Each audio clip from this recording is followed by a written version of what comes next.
Right, let's go! Running down! Let's go! Running down! Oh, got foggy!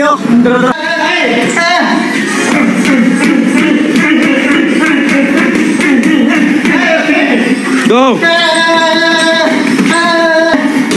Hey, go, buddy!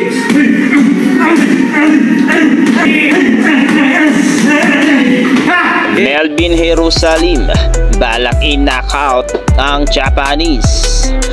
Nakamit na ni reigning World Boxing Council WBC minimum weight champion Melvin Gringo Jerusalem ang inaasam na paghahanda na punteryang makasilip ng knockout victory sa ikalawang pakikipagtapat sa dating kampiyon na si Japanese Yudai Sugiura sa Marso 30 sa IC Sky Expo sa Nagoya, Japan.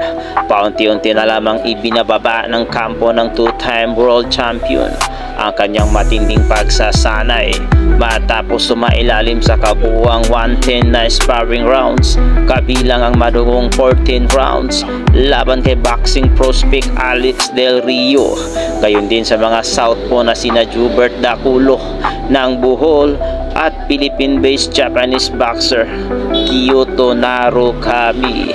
Aminado ang kampo ni Jerusalem na may record at 23 wins, 3 defeats, 12 KOs na magiging mas handa sa laban ng Japanese boxer, lalo pat natikman na nito ang bangis ng suntok ng Pinoy boxer. Sana matuluyan ang man-knockout si Yudai.